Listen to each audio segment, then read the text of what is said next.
Welcome to the Work With Me stream. I'm the DeFi professor. Welcome. Happy Memorial Day to all of you who celebrate such a holiday, as you should.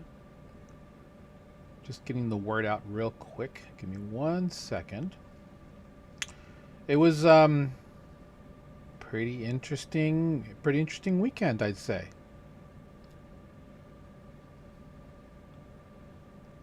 So hopefully everyone had a great weekend. A lot of people are probably not going to watch this, which is fine, because it's a it is the hold on. I need to go live on the arena. Shout out to everyone in the arena.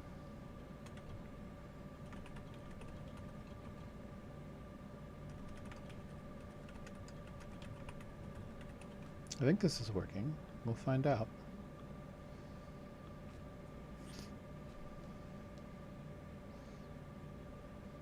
I can never tell how it works, to be very honest.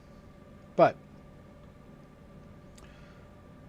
yeah, so we're in a weird situation with regards to where the market is. We are unfortunately it's just in a bad. We're in no man's land if we're talking about this from a geopolitical standpoint, if I'm being very honest.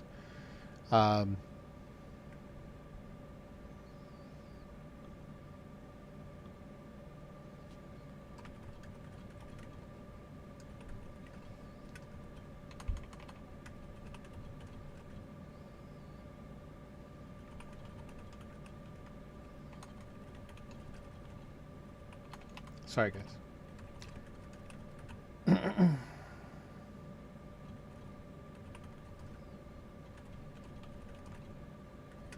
Okay.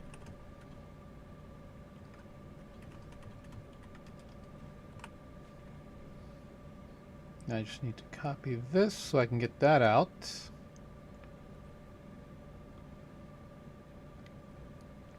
And I need to figure out how to get this to work specifically for LinkedIn. That's like one place where I definitely want to start streaming, but I haven't gotten a chance to figure that out. So I have some people who have been kind enough to give me some of the ideas on how to do that, but if you have ever streamed on LinkedIn, if you could kind of tell me how well that's worked, that would be fantastic. Actually, I'm going to open LinkedIn right now and see if I can actually just get in there. I don't think I can, but let's see if we can make that happen. But events. No, that's not what I wanted. Create an event.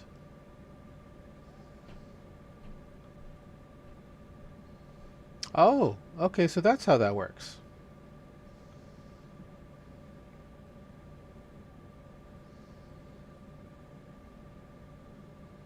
All right, well, I'll do that a different day. Now that I know, it's just from the events page, and I have to do it ahead of time because obviously I've already started the stream here. So cool, I know how to do that now. Thank you to Monica Talon, for the guidance on that. So as you can see, we're wearing the taco hat today. Changed up the angle a bit because I want to talk to you guys. I want to talk to you guys in a different way. We're going to talk about something different. I'm kidding, it's not that serious. But it's a holiday weekend, and I wanted to talk about the market for a quick second, and then just kind of talk about some other things. Think about bringing in another stream just to kind of talk about tech in general, talk about other things that are not DeFi or crypto, because I have other interests, quite a few other interests outside of that. So hold on, you can't see my lettuce. There we go. You can't see my lettuce. Looking at the market, it's let me get a little closer.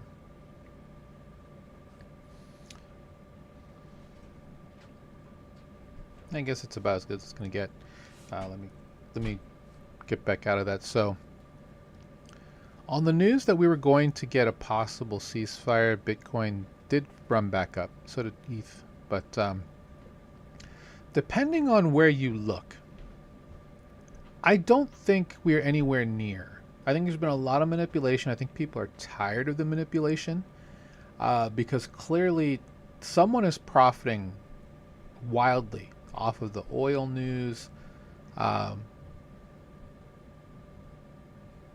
of this, it's literally manipulation chop because, oh, the Strait of Hormuz is going to open. Prices of oil fall. Actually, it's not. Prices go back up. And then you get the, why would you even listen to Iran? They kill their own people. The disinformation, guys, is nuts.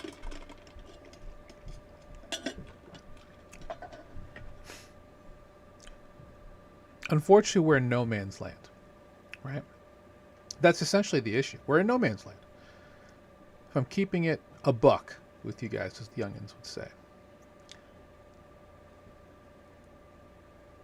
And I'm not going to talk too much about politics or get too deep into it.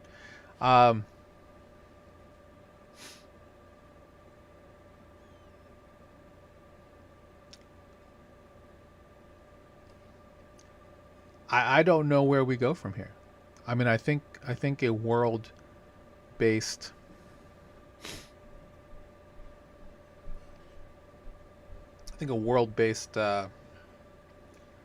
conflict is imminent. We're in a situation where, because the Strait of Hormuz isn't open, anything to the east of it is very much in a mode where they're going to have to shut things down. Countries like the Philippines had to call a state of emergency. This was 2 months ago. I mean, the majority of countries that are affected by the Strait of Hormuz, I think even the U.S., their reserves get into serious trouble later on in June. I mean, June is next week. There's a lot of things that are happening June 1st. June 1st, you have Japan raising their rate on the yen to 1%, not 1 basis point, 1%. You've got the Japanese bond yield at an all-time high, which is not good, by the way, for what's going on. Depending on, what you believe and you don't believe about, what happened with the Plaza Accord back in the 80s and how really what happened 2 weeks ago was another version of that. When Trump brought every capitalist leader and fintech person to China, they left without a deal for the most part. China is now introducing their own memory and graphics cards into the market. Doesn't matter if they're good enough, guys. We're in a situation where they're just gonna they have the ability to wait it out. Not every other country in the world has the ability to wait it out, like Iran, like Russia, like China.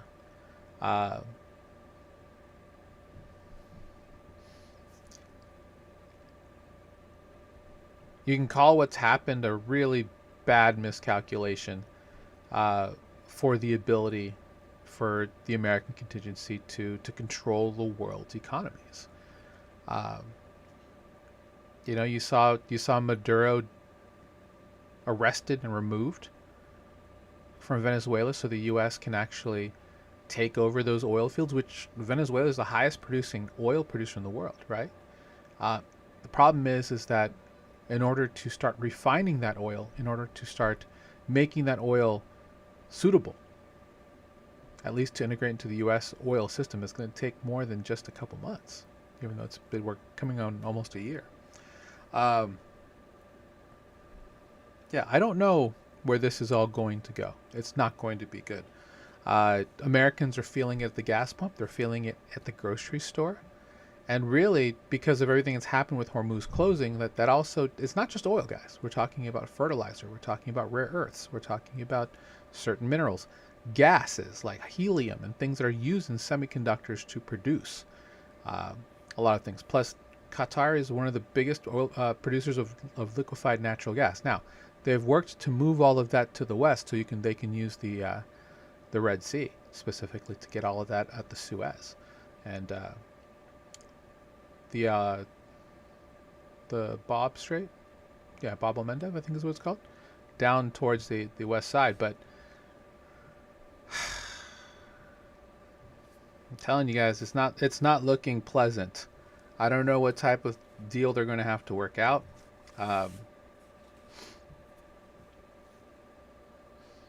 You keep hearing threats now about Cuba.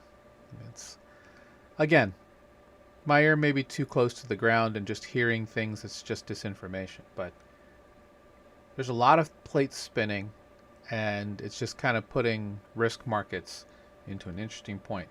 Mike, I don't think it's here in the... Let's look at the articles. But a lot of people are making a big deal over the fact that Michael Saylor chose not to buy Bitcoin this past week. He bought U.S. Treasury bonds, which is interesting. And I don't know where we go from here, but let's talk about a couple things here. I didn't repost this just yet because I was still trying to figure out what was going on.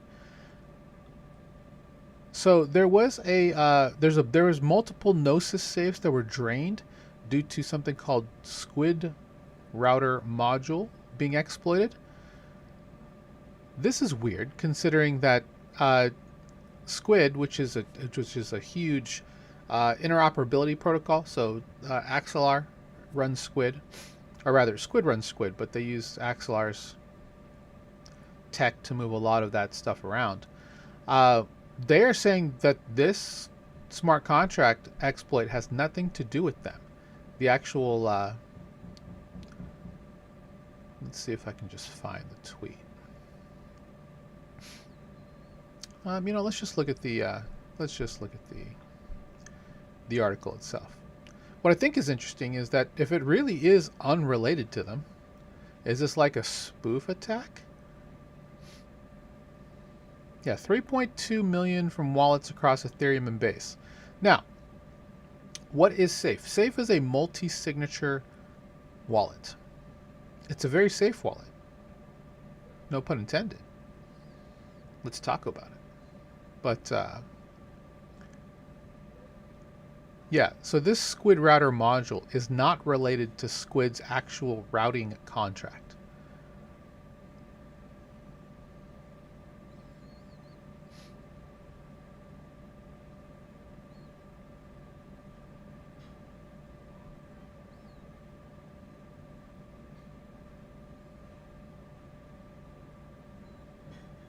Wow, they swapped the funds for DAI.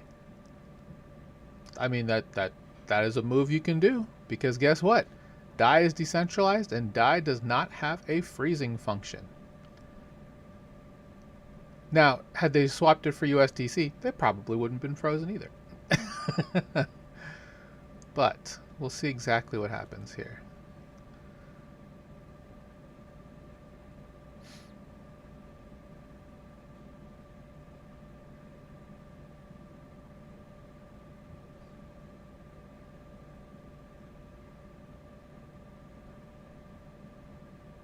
So now they're trying to figure out exactly how this happened.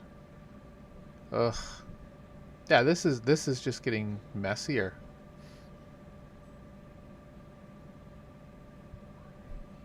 We'll see exactly what happens here, but that anyone losing money is no bueno whatsoever. Although it looks like these are... I know that Gnosis vets a lot of the extensions that are there. Now, of course, not all of it can be caught, right? As much as we want to say... But third-party app stores are supposed to be great. I mean, it's... Look at the number of people that have been tricked on the Apple App Store or the Android App Store. These are just things that happen, guys.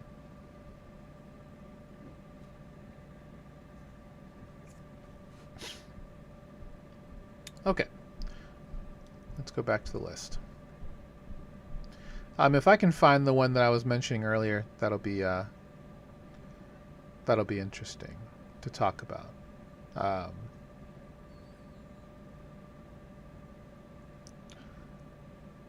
Not this one. There's another one that I was talking about. I apologize. I am still trying to process the weekend. All right. We talked about this in our community quite a bit. Hyperliquid has launched their outcome markets, which is their version of prediction markets on Hyperliquid Core. It's very small right now, very small. Not a whole lot available, but big deal, big deal. We'll see exactly. A lot of the ramp up for Hyperliquid products takes some time, right? Let's be honest. I didn't think that Hyperliquid would be in the position that it is now so quickly. But that just leads. That I think it just shows how much of an appetite there was for a high TPS, performant perp dex that was available out there with a really smart mechanism for auctioning off listings and stuff like that. It is fairly gated in that sense. So. Yeah, it's been all done really well, especially with the Hyper EVM addition to Hypercore. So now you've just got this unbelievable ecosystem that runs on Hyper EVM and Hyperliquid Core. Having the prediction markets there, I do think there could be a pretty good dent because of the issues that Polymarket's having right now. With it's kind of isolated. We can talk about that once we get to it, but. There is an overlap between Hyperliquid users and Polymarket users. A large number, especially with big size in terms of volume. So there could be a situation where a lot of the users, once the outcome markets start to ramp up, let's just give them 3 months. If we say 3 months from now, because right now there's very few markets available on the third-party markets that have launched so far. Once we get like the same size, like Hyperliquid, Kalshi, Orderly, Limitless, well, yeah, let's call it Limitless, sure, and some others that are out there that have in excess of like, let's call it 50 markets. I mean, Hyperliquid could really eat some, especially from a DeFi standpoint, with agents, could easily eat a decent amount of TVL away from both Kalshi and Polymarket. Why? And I'll tell you why. Because right now there's a lot of people really upset about what those two are going to be doing to, let's just call it the sports betting market, right? With DraftKings and stuff like that. Because it's fairly inexpensive, I guess would be the word to use. Even though you see DraftKings and all these other groups, Rollbit, all these other Stake, they're running a ton of incentives to keep people around. Hypercore is not going to need to do a whole lot. And with the microscope on Kalshi and Polymarket, because they are trying to get into the US side where DraftKings and stuff already are, there's going to be a lot of noise there where Hyperliquid being independent because they're DeFi, they're non-sovereign. Yeah, this could totally come up and become almost like it's a stretch. But when they banned online poker rooms in the US and then people went using VPNs overseas to all these, Bahamian, Cayman, and, different groups that were, in areas that had, stuff, and people use Bitcoin to pay for things. Could we see another a renaissance, another revolution for stuff like that because of just regulation noise? Yeah, we probably could. If I'm being honest. Hello to everybody who's watching live, whether it be on X, whether it be on my Twitch, or whether it be such good grammar, or whether it's on any other outlet. I thank you so much for joining me today. All right, let's look at some of these others, so we can kind of figure out what's going on. Okay, so let's talk about this, because it has affected the sentiment of ETH, right? Vitalik talked yesterday. Let's see. Let me grab his tweet. That's probably because if I go with CoinDesk's,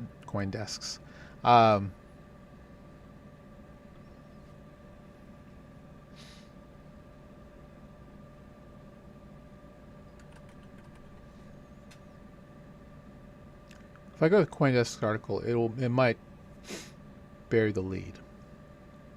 Okay.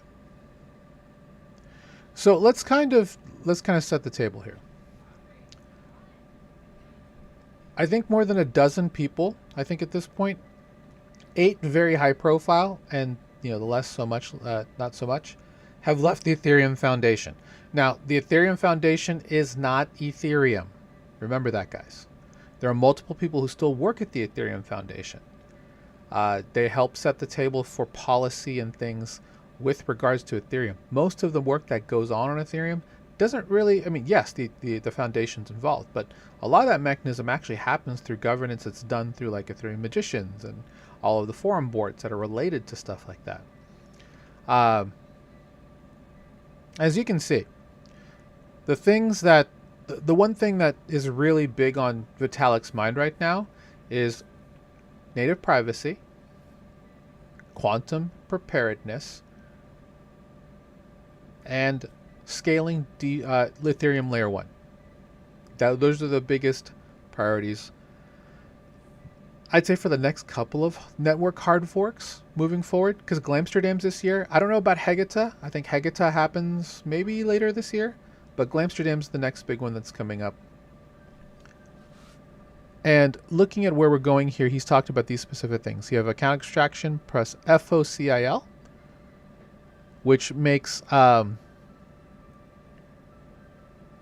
transactions easily shielded, I guess would be the best way to describe it.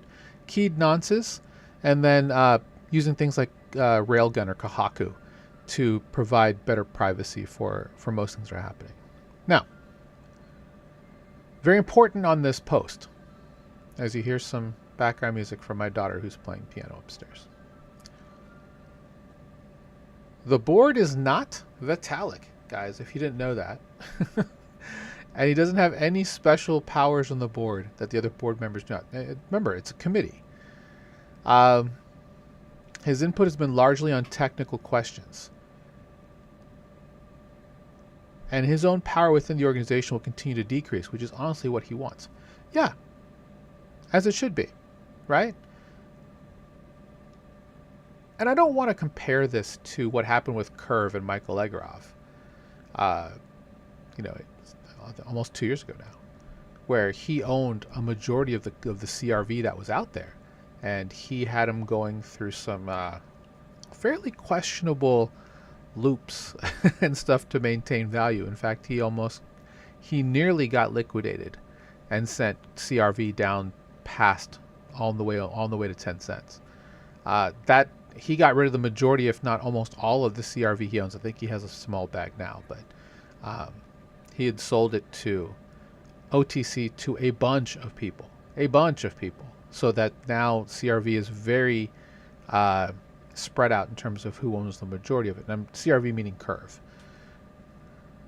So I don't want to say this is similar to that, but this is kind of similar in a way that he just wants to reduce his exposure with regards to power across the entire board. Now,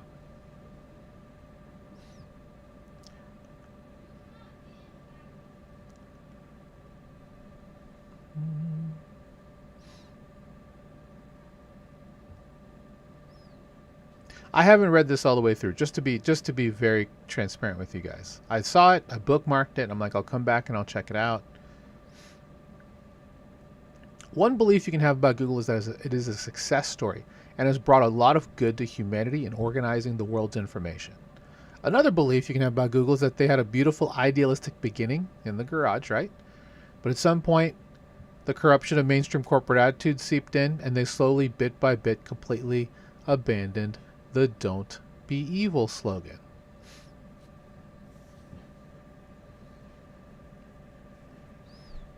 Interesting. And a lot of you who are watching, if you're younger, you have no idea what he's talking about. But that used to be the one thing that Eric Schwartz used to say, is that don't be evil, right? Him and Sergey Brin, the original founders of Google, they got their first check from a Texas businessman or something like that, and the original name of the protocol was Google, because a Googleplex is one with 1,000 zeros, I believe. Don't quote me on that, but it's GOOGOL is the spelling for Googleplex.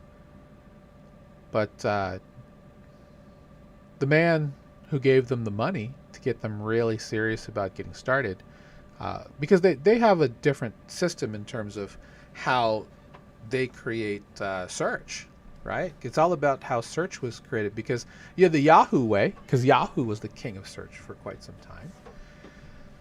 And then Google comes along with their power of what they call backlinking, and that's how the algorithm starts sorting things. Anyway.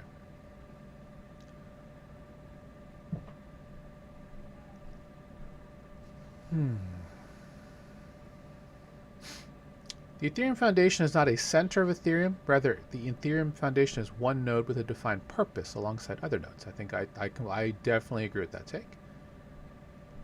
We've always said that the EF should be the latter, but many in the Ethereum ecosystem, and even within the EF itself, want us to be the former. Now we are taking action to ensure that we will be the latter. Interesting.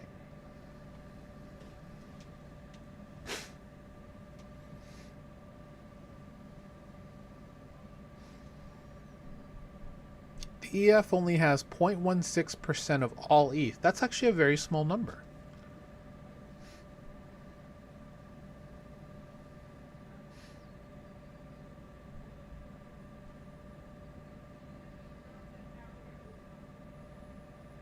It was not designed to be an eternal steward.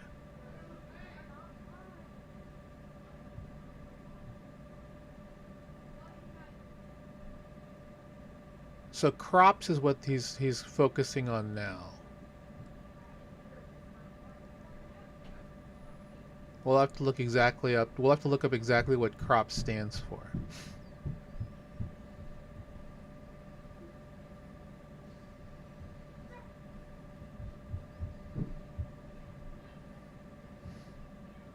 Wow.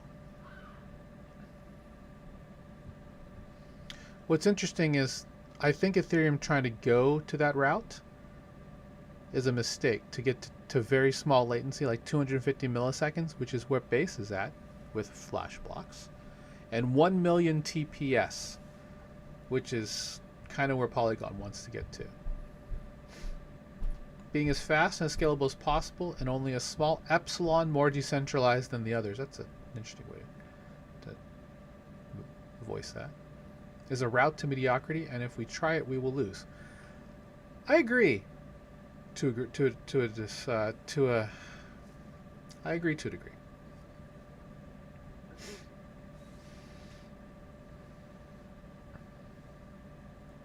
The crops dimension. Well, now I need to look up what crops actually means, right?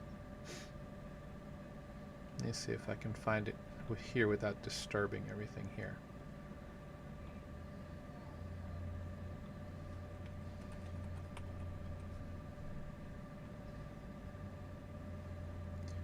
CROPS stands for censorship resistant, open, private, secure. Prioritizing that over max TPS, or transactions per second. But the idea is just to be smaller, focused on longevity over depth. And if I'm being very honest, I don't think it's odd that all of these people left the EF. Mainly because, let's be honest, when Dankrad left, Dankrad Feist, he went to Tempo, which is with Stripe. He's chasing the bag, guys. I don't think the people at the EF make all that much money. I don't know if they have a whole lot of money to pay really good people. To be honest, a lot of people in that organization were there because they're part of Ethereum centrally. They're part of it. It's all about the tech, right? We're in it for the tech, not necessarily the money. So if you leave for another, specific spot, it's because frankly, they deserve to be paid more for what they're doing. If I'm being honest, because I know that, obviously they can make a living, but to be paid the big money that VC-backed organizations are paying people at other companies, hell yeah, let them get the bag. Let them get the bag. So I think there's nothing wrong with most of those people leaving, probably in the face of something like what Vitalik is saying here. Like, yeah, no, we probably grew too big in the wrong direction, and now they're probably looking to do a lot better in a different direction, so that they're more credibly neutral, so they're more crops focused. And frankly, that's just going to be with not a ton of money being paid out to the people internally. And I think that's okay. I think it's honorable to go that route in a world where most of this industry is about extraction and making as much money as humanly possible. Let's be honest, that's how a lot of that happens, right? That's how a lot of industries here are. It's like, let's maximize max for profit. This is a fairly refreshing take, in my opinion. All right, so we need provably bug-free Ethereum. This is a goal that all cybersecurity researchers would have thought was absurd and impossible up until roughly 6 months ago. Now it's on the cusp of being possible thanks to AI-assisted formal verification. So we should be front-runners in doing this. Agreed. Because if they don't, somebody else will, and that is not a good look.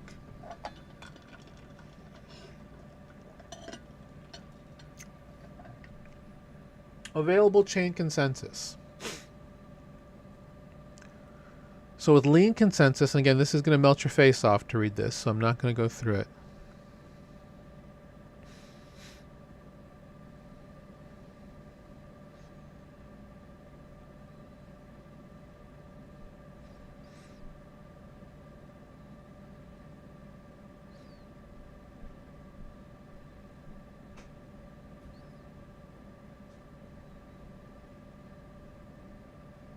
Some will remember I fought hard for this, unreasonably insisting that it's not okay for Ethereum to rely on social consensus and hard forks to rescue Ethereum from 34% of nodes going offline.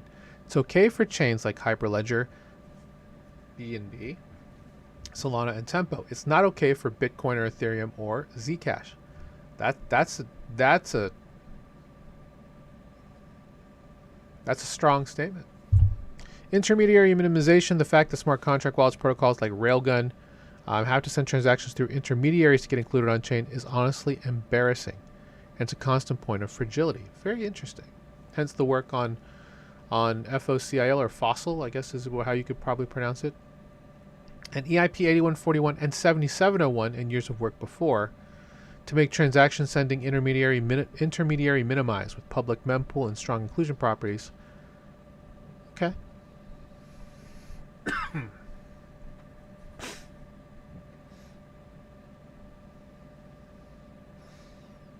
And that's good. You want people to interact with the chain, not services around it. This is a fairly strong take because the idea for a lot of these other L2s and other Alt-L1s that use modular infrastructure as opposed to the very monolithic infrastructure for Ethereum is interesting. So what I mean by that is a lot of people rely on layer 1 Ethereum just for the security, for the data abstraction, for the execution and consensus. You can and the data availability. Did I say that? Yeah. You can already, and the security. You can actually swap all those out on other chains in a modular fashion where, I may get my data availability from EigenLayer, for example. Or are they still called that? EigenCloud. I get my security from Ethereum, and I get my execution and consensus from, for example, Solana. That's something that was done with Eclipse, the L2, where everything else was Ethereum except for the Solana virtual machine, which was running the execution and consensus. Interesting. 100% intermediary in minimization.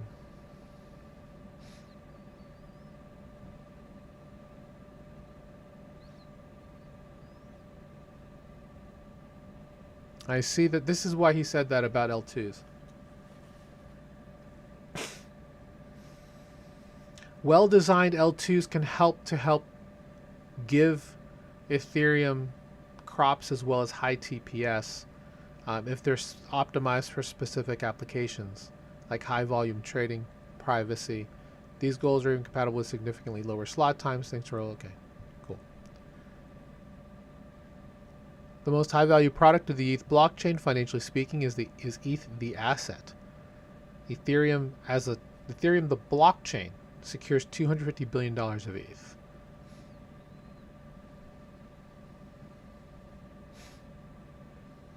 Nearly 90% of my net worth is in ETH, and most of the remainder is 40 million of on-chain fiat or on-chain currency, of which every dollar has already been allocated for some open source biotech or software or hardware initiative. Interesting.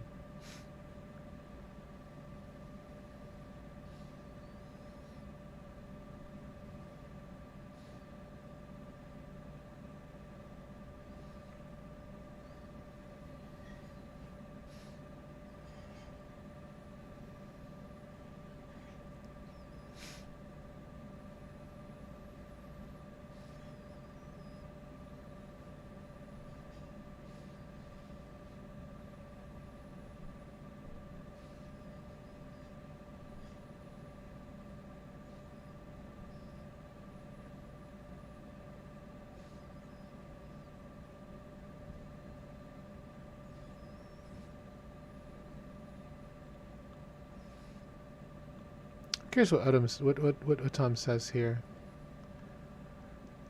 The point of a chain foundation is to help the blockchain grow market share. You fight for distribution. Other heroes will step in. No, they won't, especially not at the scale needed. They will not prioritize ETH the asset. They'll prioritize their own bag. Many such cases. I mean, I agree, but at the same time, I think he had to, not that he had to say this, but he had to respond to everything that was going on, because people had some very negative sentiment about the fact that all these people are leaving the EF, thinking that ETH is going to go to zero.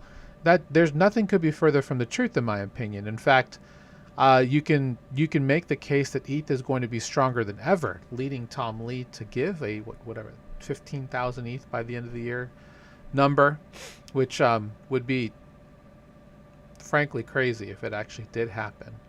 So many things would have to happen to make that become an issue, or maybe become a milestone. But I do like the fact that, you know, Vitalik came out with a plan, a roadmap for ETH a long time ago.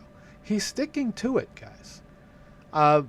He's minimizing the amount of people specifically at the EF to take them away from, not necessarily away from the roadmap, but keep them in a leaner, more focused ship. So now it makes me wonder, were these guys laid off, or they're just given the chance to leave?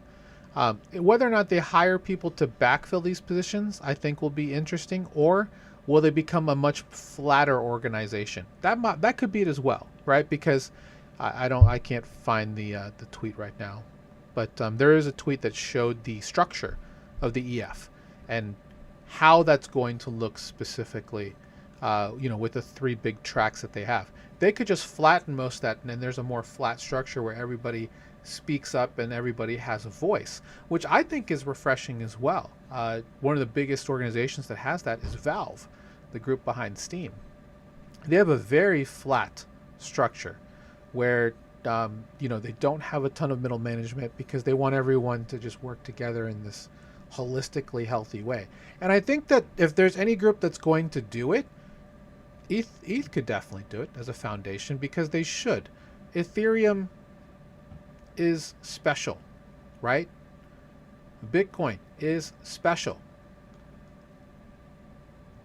The foundation here, what they're going for here with ETH, and again, this is not coming after them, much different than Ripple, right? Much different than Ripple. This is not what you're going to see from Ripple and the heads at XRP. We'll see exactly, you know. I mean, this number to me, I didn't realize was this small. The EF has only 0.16% of all ETH. I mean, that's a very small number.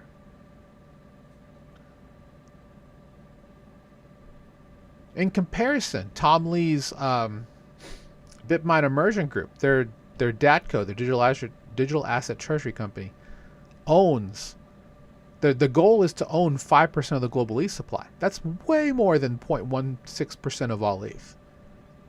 I mean, that's still that's still a considerable number. But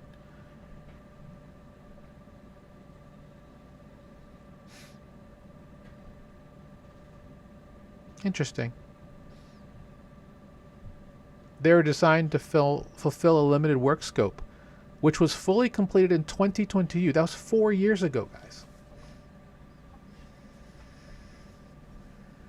So I can understand his bearishness for them to get larger. Because the work that they were supposed to do has pretty much been done. It's been done for years.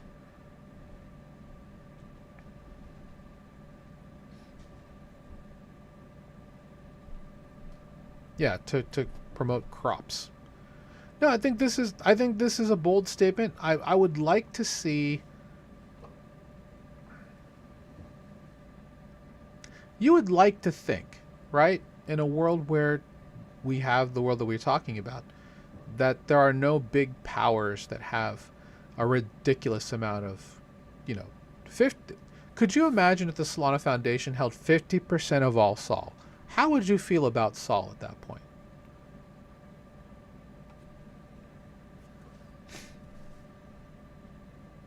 Kudos to you. Kudos to you, Vitalik, for putting that out.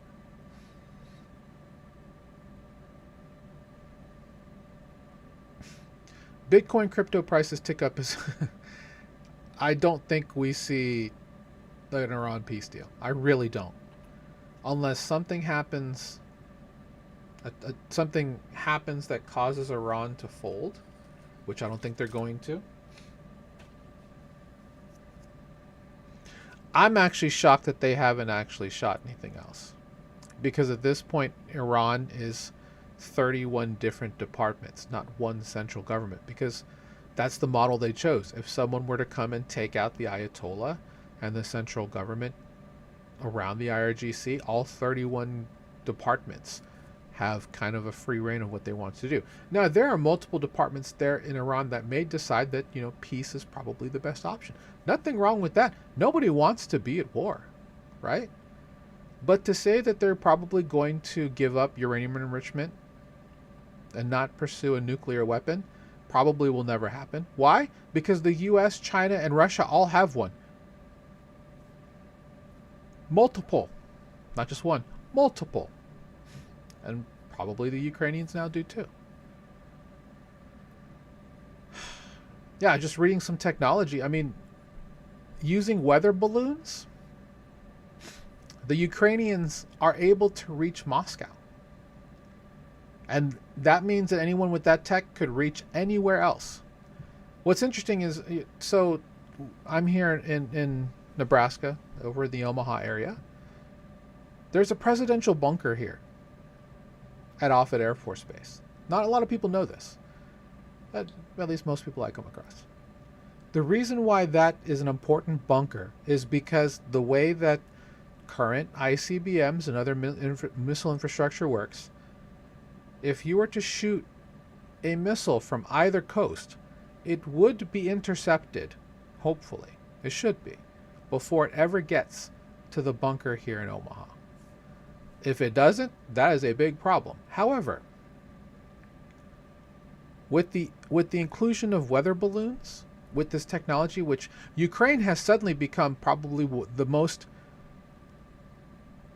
impressive drone producer in the world, which is crazy if you think about it, considering where it's all come from. Iran has more than 10,000 drones available that they could continue. I mean, they said that they're fine to continue to keep, and they're still producing them. So that's a bit terrifying if you're asking me.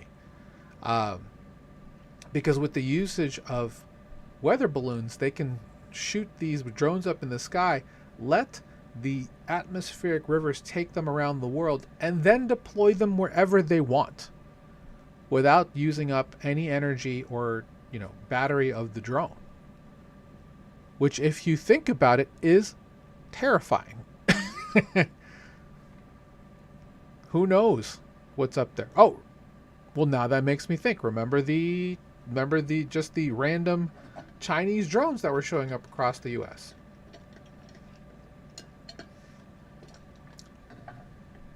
I'm not trying to put on tinfoil hats here. I've got a taco hat on today because we're trying to taco about things. But that could be, maybe they were testing out that technology. Because I know people are like, well, how the hell did they get a drone over here? Not droid, a drone over here.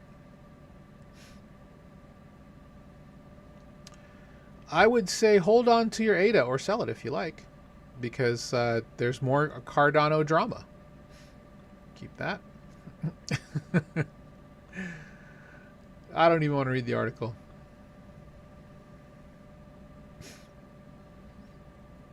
I mean, it's no secret that Charles Hoskinson will go after anyone who, wants it. He is all about getting that smoke, as the young people would say.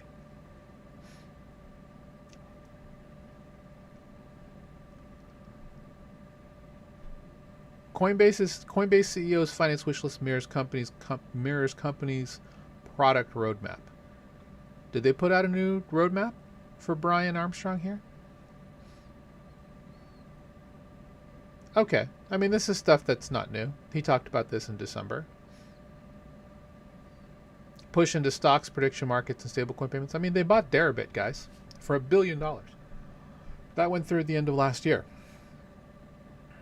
So tokenized stocks are coming to Coinbase through derivatives and probably through Deribit. Prediction markets, they're partnering with Kalshi for this.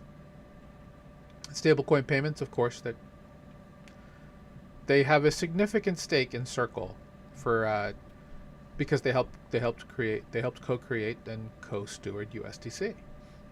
So the quote unquote base pay X402 payment structure, that's all going to be good there. Guys, the esports native token on the BNB chain, holla if you hear me, was left decimated after an organized dump from wallets allegedly linked to project insiders sell 12.7 million off in 2 hours. Only 2 hours later, the value of the token fell by over 90%, sparking confusion in the crypto community and immediate alarm bells about internal governance and transparency. Please don't tell me they created a whole community and all this stuff for this esports token.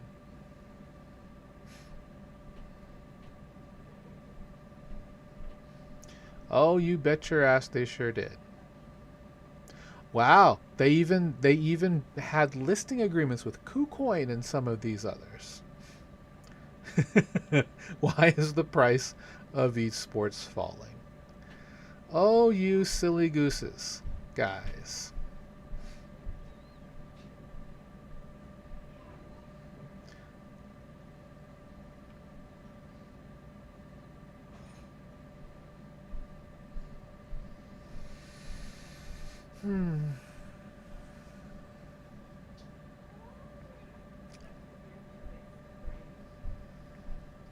Let this be a meme. Let this be a meme. Give me 1 second.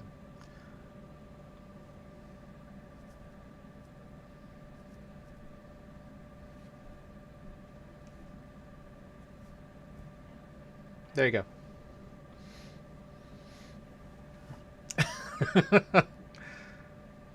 I mean, I'm not shocked by this.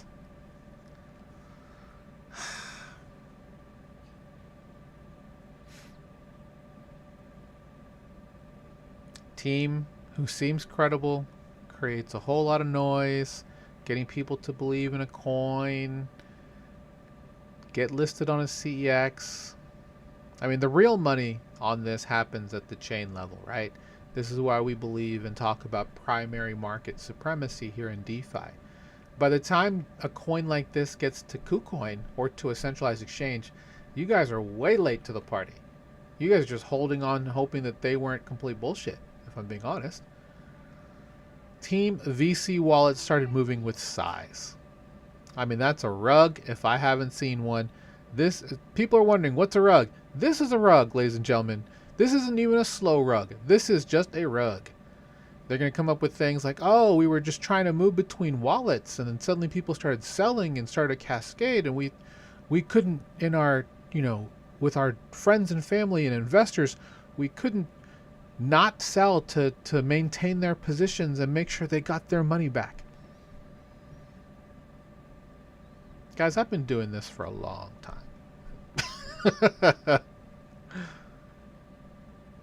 I'm going to be very honest. We don't recommend anything on BNB chain. Nothing in our communities.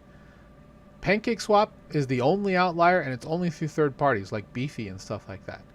There's a reason why we don't really mess with BNB chain. It's because of shit like this. Now, that doesn't mean that there isn't good protocols on BNB chain. I mean, we sure as hell are never going to recommend Venus. Don't come after me, Venus. You've been exploited 3 times.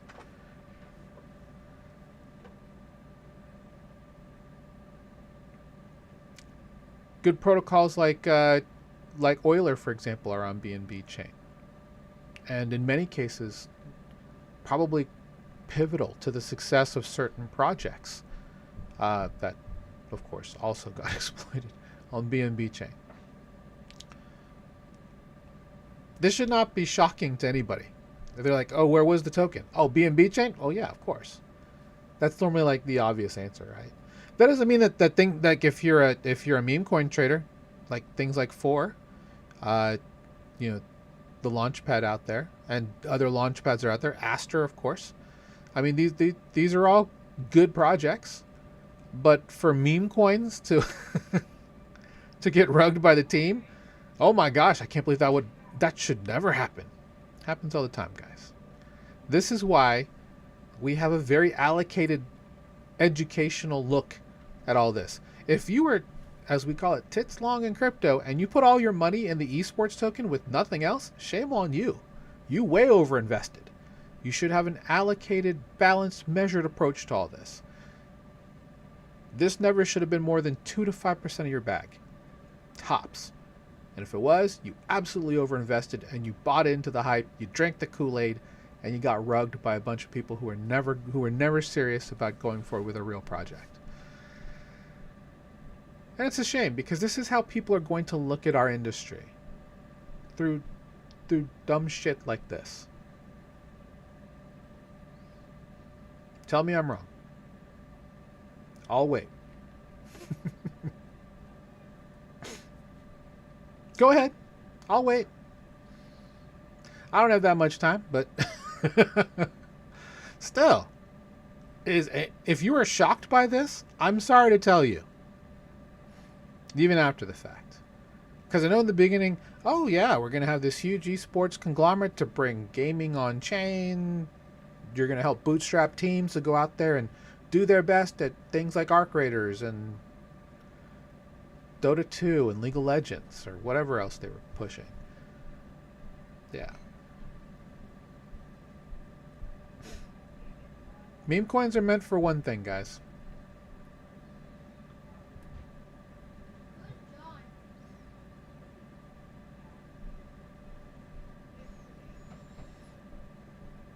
Satoshi era Bitcoin miner transfers 203 million in Bitcoin to OTC desks. Interesting.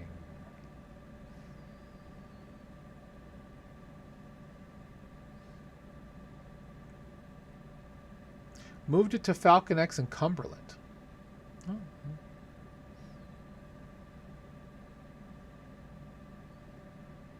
All right. It was about Sailor.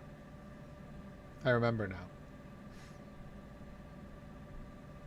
This week we bought bonds, not Bitcoin.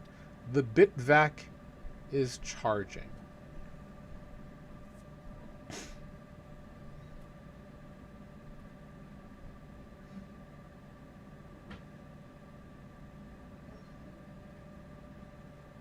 So,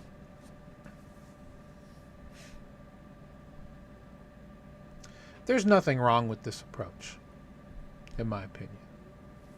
Tether does the same thing. Tether owns more T-bills and they own more gold than many countries on this planet, guys. They're looking to figure out ways to stay I don't want to say afloat because that's a bad way to look at it. They're just looking to have multiple diversified ways to generate yield and funding for the books. Yeah, it's great that their whole goal is to buy as much Bitcoin as humanly possible to be that Bitcoin Datco. But they're going to need to generate yield and funds. Why? Because STRC is a thing, guys, now. Anything they can do to generate that yield that you guys keep fighting over, that 11.5% through STRC, it's got to come from somewhere, right? Meme it. It's got to come from somewhere. Treasury yield leg could work. Of course it could work. That's why so many people do it. Did I not just talk about STRC? Oh.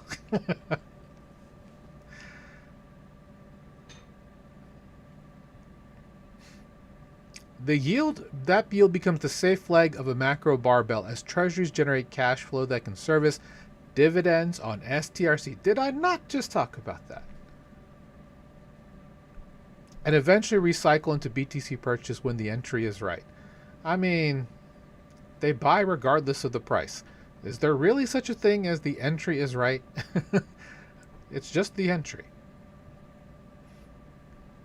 No, I mean, this is exactly what they should be doing to maintain STRC. Because STRC has become a popular product already, which is not shocking.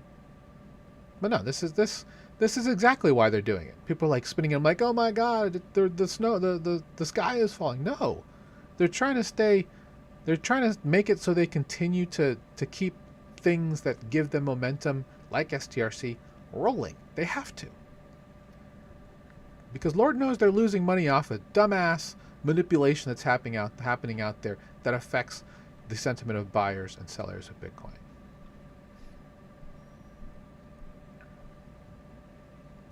Promethean bets Wall Street distribution is the missing link for tokenized securities. I mean, is it? Of course it's the missing link. Ask a Gaines Network about this. They've had tokenized quote-unquote perp stocks forever. Like, literally forever. 5 years coming up on at least. Indonesia blocks Polymarket after bets on president's exit. See, so again, like when I was talking about it earlier with the HIP-4 outcome stuff, this is the kind of shit that Polymarket and Kalshi have to deal with in order to get to the public. The majority of people with size in DeFi don't. This is just going to push them directly to Hyperliquid. Just pump in the bags. Buy Hype now. Not financial advice. Do your own research. Don't ask me. I'm DGen. Interesting. Automating compliant crypto yield with AI.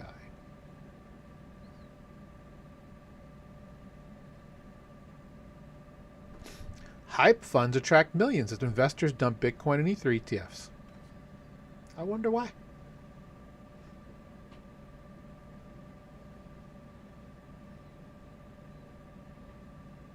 Tether and Georgia plan an ERE-backed stablecoin GELT under new ruling.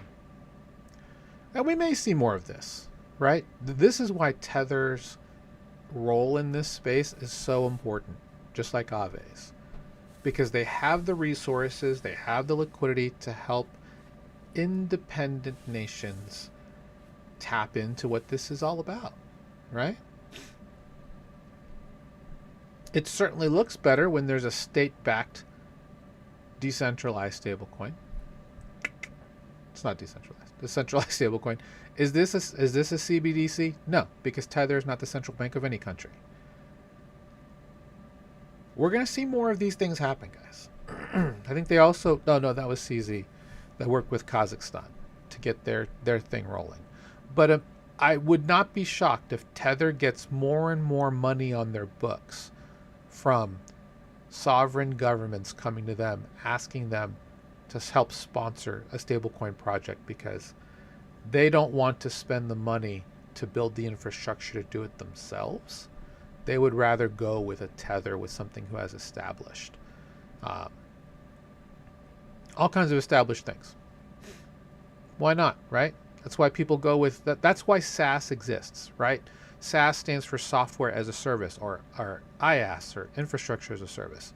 Because these things are available, because these things are things that can happen, that they can use them for certain things,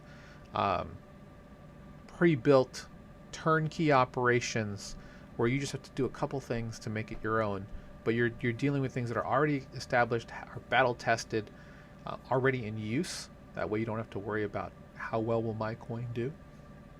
Adoption, having the Tether name behind it, probably a good thing. And shout out to everybody who's watching. Hello. I hope you're finding good value.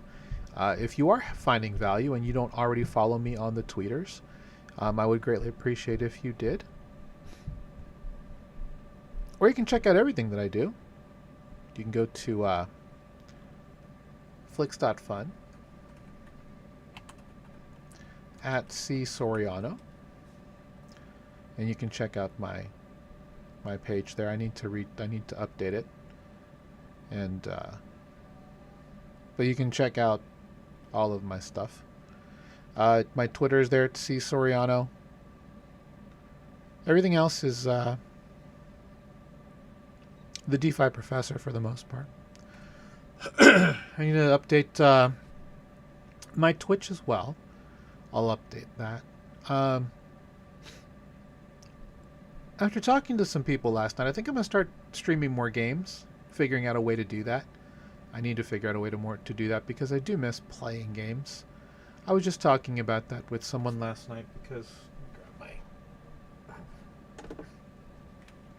So I have this Retroid Pocket 5 handheld. It's an Android handheld. I love using it. It's so convenient. It fits in my sling bag, and I can just pull it out and play whenever I feel the need to. And right now I'm playing Legend of Zelda: Ocarina of Time because I'd never played it before. I know that's sacrilegious to a lot of people. But it's a fantastic game. And Final Fantasy 12. I'm a big Final Fantasy nerd, so yeah, love that. I remember I just happened to be around somebody, and they had their ringtone is that dun dun dun dun dun dun.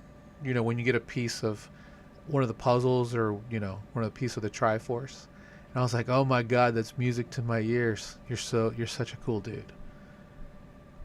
Yeah, there's just something about the way games kind of make you feel, right? And I love that. So yeah, I'll probably do more streaming things that are less DeFi and crypto related, and definitely just things that I love to talk about. Like, I like talking about video games. I like talking about relationships. It's kind of a strange thing, but I feel like in my elder age, it's good for me because people always ask me, "Hey, you've been married. You are married, not you've been married. You're married. What's some good advice you can give to us? We just got engaged." And I give them my honest advice. Generally, that is that communication gets you everywhere. Your partner, whoever that person may be, is that person who's going to see the best side of you and the worst side of you. And the right partner will love you regardless.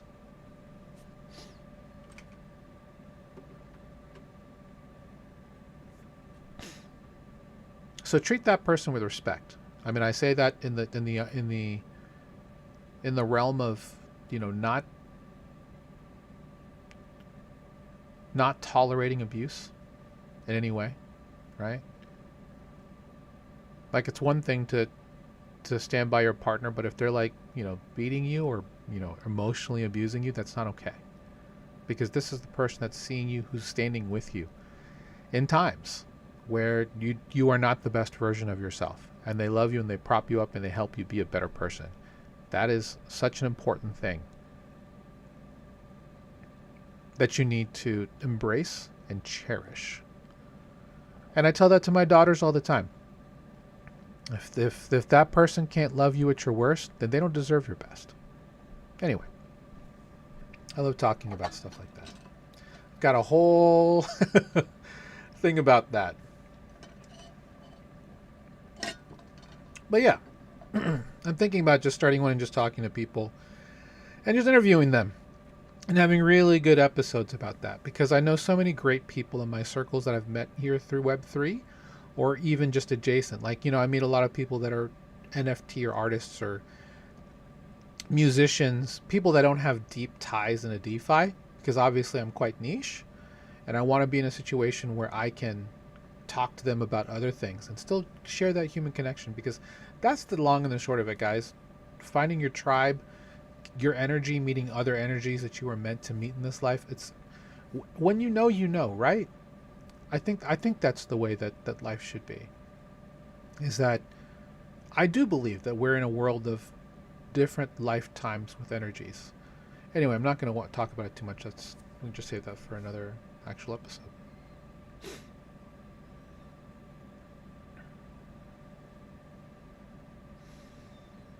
Hyperliquid is emerging as a challenger to traditional exchanges and prediction markets. Yeah, I know. We talk about it all the time.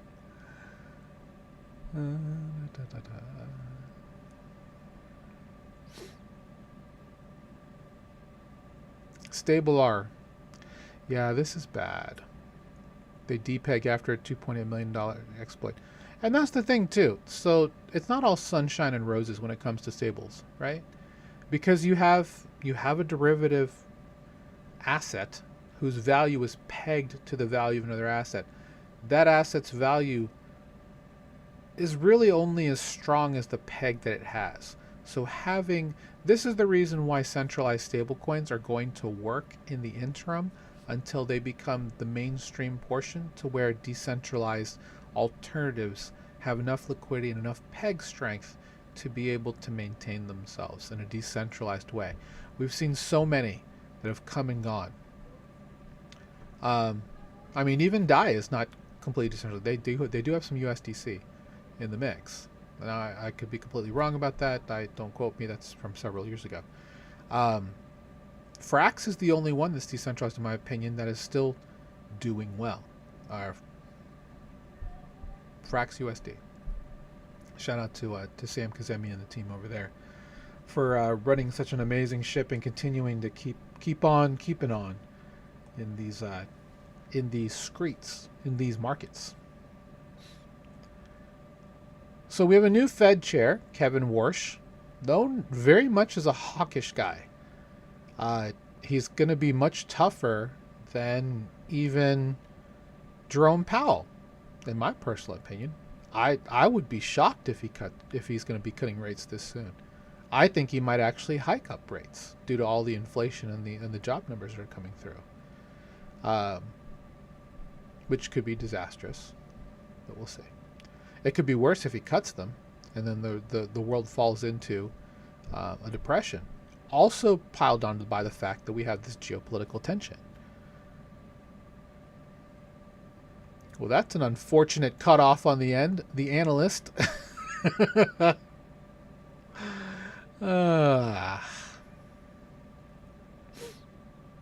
Happy BTC Pizza Day, guys. By the way, I'm pretty involved with Standard Crypto. I'm looking to get more involved with Pizza DAO. Very, very fortunate. I made this hat for BTC Pizza Day. Made that hat. Shout out to Cricket. Thank you to On-Chain Media, Rachel On-Chain, and Snacks from Pizza DAO for allowing me to come on and be a co-host during the global live stream. Really enjoyed my time there. Really enjoyed talking to who I talked to. Really inspired by the number of people within the Pizza DAO and just adjacent orbits that are so committed to helping make Web3 a thing. DeFi, digital assets, a thing. Like, it was awesome for me. I know it was great for Rachel just to see people in New Zealand, in Africa, specifically out here. It's like their life's work to make their life better using Web3. And it was so inspiring to talk to all these people. So definitely go to Pizza DAO's socials to check out, some of the videos, some of the live stream. It was a lot of fun. Really enjoyed talking and meeting everybody that I talked to. I was really only on the live stream for a couple of hours because I had to host the festivities that we had here in the Omaha area. We had a great turnout for ours. We had roughly almost 30 people show up for ours, so really happy with that. Yeah, really enjoyed that. I do have some content to that I'm going to put out with. I did have a quick interview with Logan Fulcher, who's the Nebraska Stand with Crypto president, and talking about how he felt about the event, and BTC Pizza Day. It's a celebration of two people making the first real Bitcoin. Well, interesting cultural reference to a Bitcoin transaction where someone, which is Laszlo Hanyecz, asking someone to get him 2 pizzas in exchange for 10,000 Bitcoin, which is roughly worth $750 million today. Yeah, whatever that number is, make it millions, hundreds of millions. Because it's like, what, 77K? So that's 770 whatever $1 million in Bitcoin, which at the time was only $40 when they did the experiment, May 22nd, 2010. But now it's, obviously worth much more. And Jeremy Sturdivant was the guy who answered the call. Ordered 2 Papa John's pizzas to be sent to Laszlo's residence after 4 days, and that was it. That was the first food transaction using Bitcoin like that. So yeah, really cool. Really big celebration for that. Has revolutionized the world, to be obviously. All right. Clarity Act could spark a boom in crypto yield as a service. Well, too bad this probably won't pass.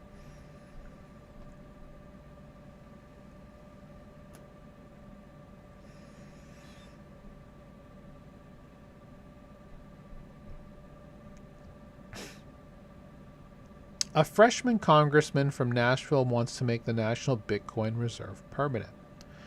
Okay, so the White House announces the Strategic Bitcoin Reserve. This is hard work that's been put together by Wyoming Senator Cynthia Lummis. This is something that she's wanted to have for a long time. Now,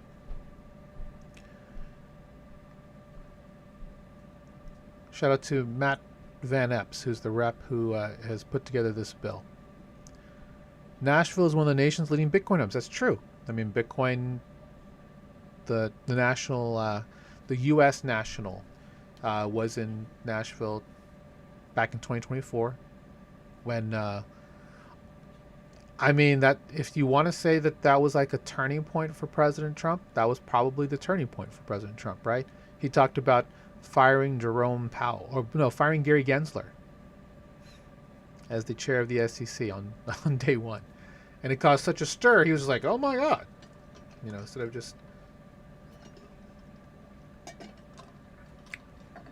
Gensler resigned, so he never got that chance.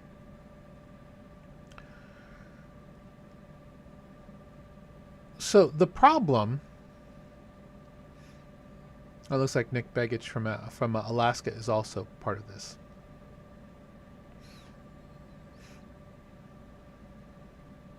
It gives it the force of statute rather than leaving it to the discretion of future administrations. The reserve would sit inside the U.S. Department of the Treasury and hold BTC seized through federal law enforcement forfeitures and civil penalties.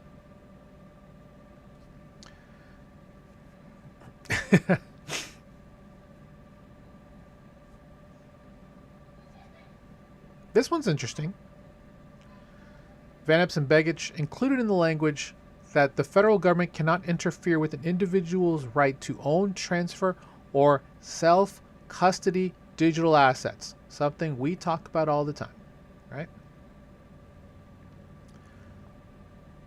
The one thing that they are not mentioning here is the fact that the U.S. most likely will never, as a government, purchase Bitcoin. That's my take right now. There may be future administrations who may feel differently about that. But in my opinion, they're never going to buy Bitcoin. Again, this tells you exactly everything you need to know. The BTC seized through federal law enforcement forfeitures and civil penalties. Oddly, most of this is being funded by taxpayer Bitcoin. because I can tell you there is Bitcoin that's been seized through hacks and through other things that they've come down on for, you know, grabbing other, you know, other groups' BTC that belong to U.S. citizens that they are never getting back.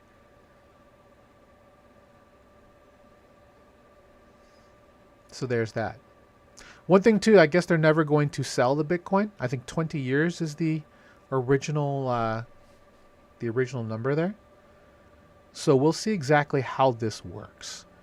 But yeah, BTC reserve held for a minimum of 20 years, and a provision designed to take the asset out of short-term political calculations and treat it as a generational balance sheet decision. Now, again, they are never going to buy the Bitcoin, guys. I know that's going to make people feel a kind of way, but that's probably the way it's going to work. So I think there's currently still only 3 states: New Hampshire, Texas, and Arizona. Arizona's got passed because the governor approved the fact that they would never buy Bitcoin. It's only through seized and property. So if someone passes away in probate and they did not leave anything to anybody, and they had Bitcoin in their assets, that goes to the state. That goes into the BTC reserve. Anytime they have illegal drug trafficking in reserves, they have crypto assets, that goes into the reserve. Because they weren't purchasing Bitcoin, that's the reason why. Now, New Hampshire and Texas have the ability to purchase a specific amount. However, the amount is Texas is much larger. They, to my knowledge, I don't think they've bought anything yet. So, was it all just theater? We'll see. I mean, you've got a falling Bitcoin price, New Hampshire and Texas. Go buy some. All right, so now we're at 3 to 4 days. We're about as far as I'd normally go.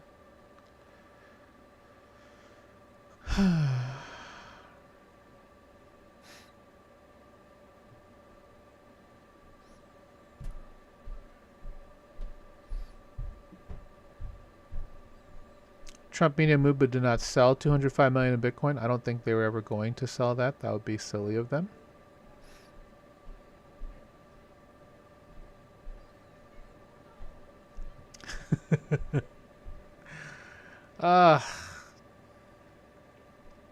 This is not news, by the way. OKX and ICE being the Intercontinental Exchange, the parent company of the New York Stock Exchange, not the other ICE that's part of the Department of Homeland Security. They are bringing never expiring oil futures to 120 million crypto users.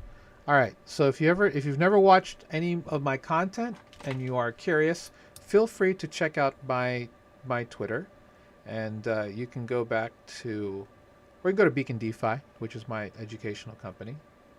We have a Friday podcast called Beat the Banks every Friday, 3 p.m. Eastern, and we talked about the idea of a perpetual. A perpetual, which is, you can say is credited to Arthur Hayes when he was at BitMEX. It's basically a synthetic derivative asset that has an option that never expires. Right now, if you do options in trade, there are a lot of people who do options trading right now, right? They're looking at funding rates and open interest and all that, trying to figure out, is Tesla going to be this price by this date? And those are those options. They are time dependent. Perps are not, and DeFi are not time dependent. You can hold open a long position on a BTC perp forever if you want. You just have to pay the premium to hold your long or short position. And depending on how the funding rates look to help keep the markets fairly balanced, you're either paying shorts for holding a long position, or shorts are paying you for holding a long position. That's just how the system works. It's worked beautifully. It's worked really well for DeFi. This is why Hyperliquid is such a huge thing.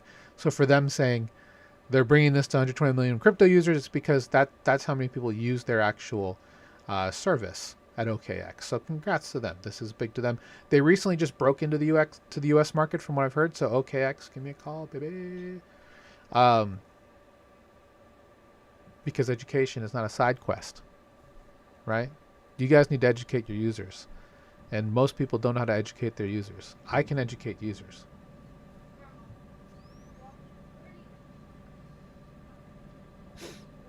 Anyway, let's go check out Google News, then we'll head home. So for crypto today, how prediction markets and crypto firms steamrolled a watchdog agency. Whatever, man. SEC delays plan, allowing for crypto versions of U.S. stocks. This is from 3 days ago. Trump family faces damning new grift. What? The Trump family with grift revelations? Say it ain't so.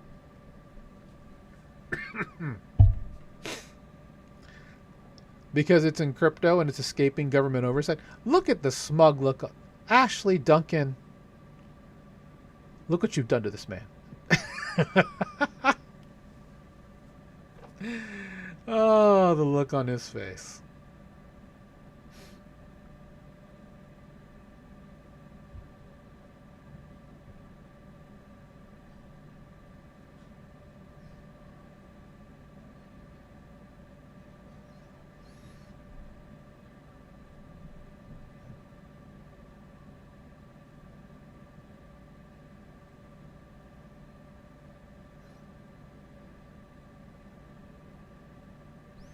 I mean, this is a very framed.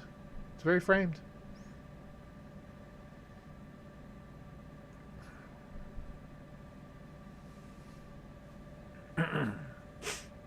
In the 16 months since Trump returned to the White House, the CFTC has brought just 2 cases involving digital currencies and 1 involving prediction markets, with all 3 aimed at individual operators rather than major tech companies.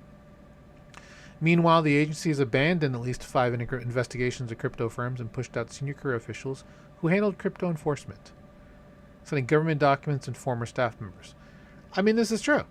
This is very true. Both Michael Selig, who's the chair of the CFTC, and Paul Atkins, who's the chair of the SEC, have said that their goal is to not be an enforcement watchdog, but more of a regulatory authority, which is what they should be, and focus on actual companies breaking the law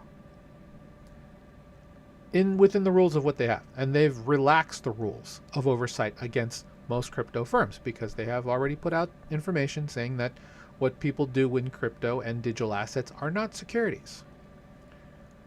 So Elizabeth Warren, take your bank lobby line pockets elsewhere. Now, he has not filled the 4 chairs at the CFTC, giving Michael Selig a lot of power there. But I am in agreement with both of them at the CFTC and the SEC that self-custody is very important, which it is. So this is a funny framing of this. So let's kind of step back from this. This will be my last stop before we go.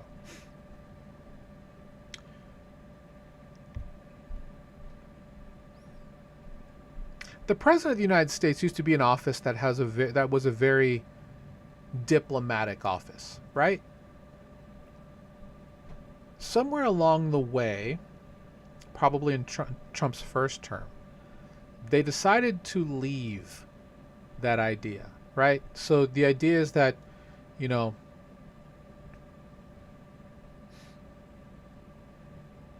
older men would be elected, rise through parties, do a lot of public service work, be brought in, and then other gentlemen who understood the inner workings of how government should work according to the constitutional forefathers would come in and also continue that work. There was a diplomatic sense of serving the American people. When you came into office, if you had anything that could be considered a conflict of interest, an emolument in any way, because the Hatch Act talks about that, you were to dissolve those or figure out a way so that they were not affiliated with you in any way, in your likeness, and you served the public, and then you left after your term was over, or, whatever That's changed, right? Whether you want to admit it or not. And people are for it. People are fine with that. They're like, yes, we should have people who have America's best interests at heart. And in most cases, if you saw with what President Trump did the first term, he felt the best people to come in were businessmen. Right? Rex Tillerson was U.S. Secretary of State, who is a former Texaco CEO, an oil guy. Not saying that people that are in these positions don't have the chops to be effective at their job in terms of serving the country in an international purpose. But it's a big change, right? Where career politicians are no longer being considered for a lot of these positions. People who have powerful ties, powerful voices, powerful thoughts.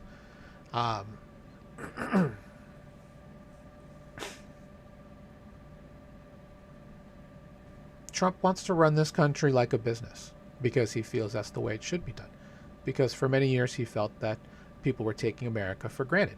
In a lot of ways, you can make a lot of cases for that, right? We run trade deficits with countries to help improve those diplomatic relations, right? He believes that a lot of those deficits should be lessened to help prices at the pump, help with groceries, curb inflation, all that type of thing. He believes heavily in the tariff system to help keep those things in check.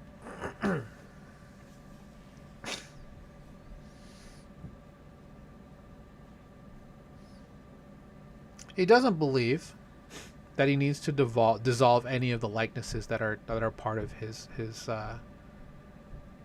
image, and that he's long held.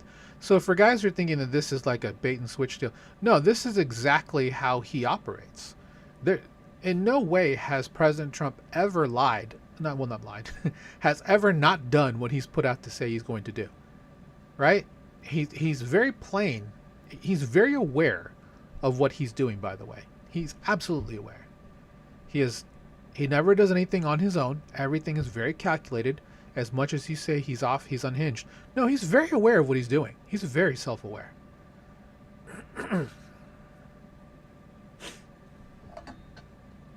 So the fact that he is unwilling to take his name away from like the Trump Media Corporation, which I believe is still chaired by Devin Nunes. His sons, of course, have a big part of that. They've bought multiple operations, and neither one of them are elected officials. You can look at the organization. He's just kind of there, President Trump, right? All of the operations are done through his sons, his family, his trusted associates with the Trump name. It's all very calculated. The optics on it obviously are not good because it's not necessarily how things have always been. But he is not an ordinary president, guys. He is running America like a business. And unfortunately, from a political standpoint, politics and business are clearly two different things because the rest of the world is not running their countries like businesses. They're running them as whatever they are, right? Where it's all very gracious and yes, let's help each other out. And all the back channeling that goes on to help with economic deals, like, everything that he does. I mean, it's going to be interesting to see exactly what he can do without escalating military conflict at this point, because he's pretty strapped right now. The experiment has not worked out all that well, in my opinion, because obviously we have beef at all-time highs. We have groceries at all-time highs. We have gas starting to rise. That Strait of Hormuz is probably never reopening in the way that we think it was. It was obviously fully open previously. I don't think we're ever going to see the Strait of Hormuz going back to where it was unless there is a significant concession by the United States, which is not going to happen at this point, guys. That he is going to he has campaigned openly about the idea that Iran will never have a nuclear weapon. And that is something that Iran is not going to give up. And Iran is willing to wait this out because they can. And that's the scary part. The fact that they can.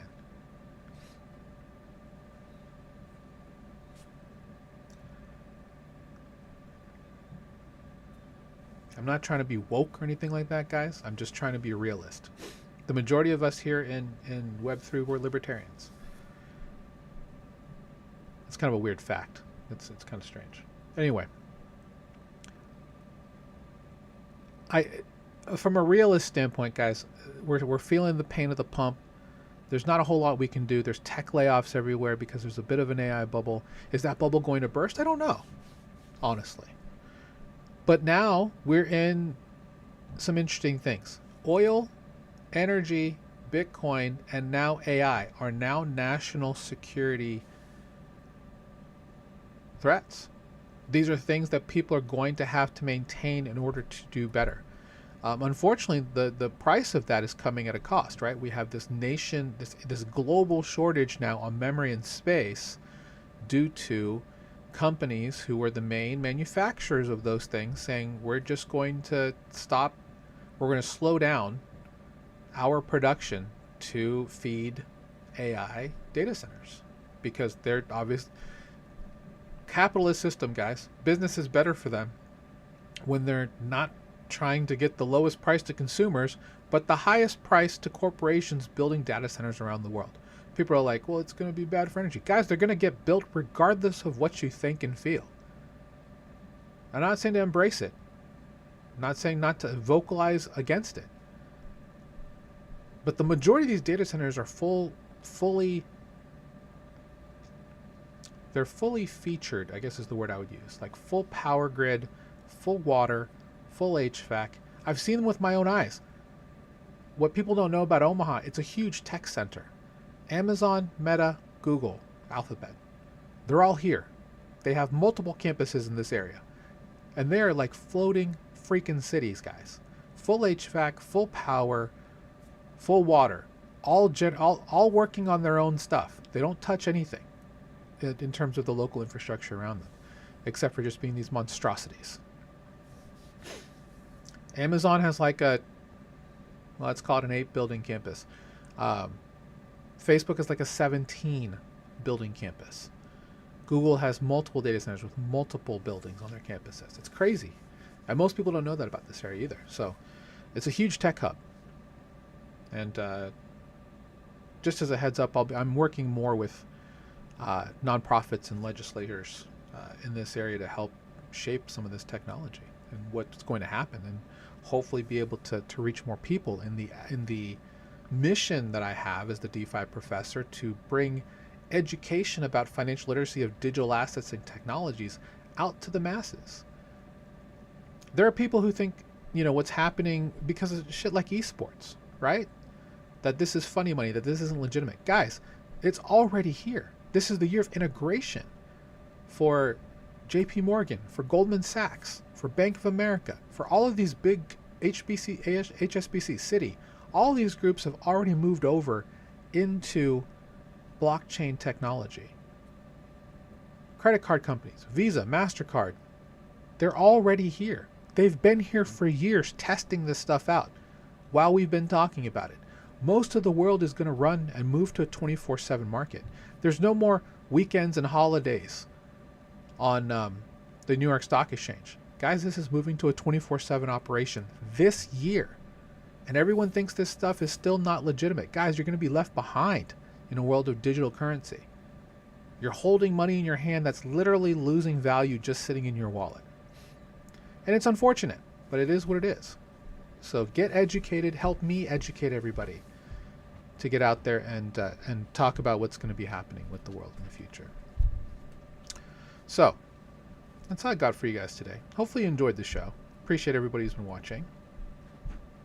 I'll be back on Wednesday, 1 p.m. Eastern for our Total Value Locked podcast. We'll have a great panel on there. We'll talk about the news of the week, similar to what I talked about today. This is part of just getting together articles to put together my newsletter for our Beacon DeFi members and a community about news that should matter to what's going on in the world of DeFi and crypto investing and blockchain economies.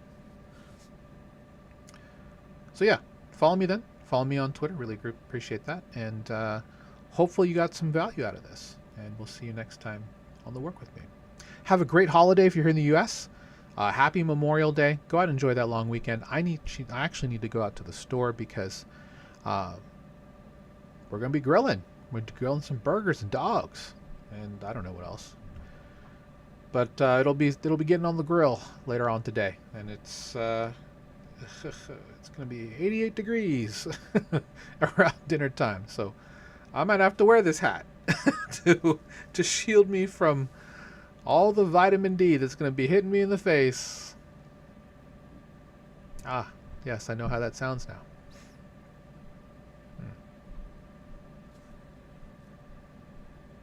Stay safe, guys.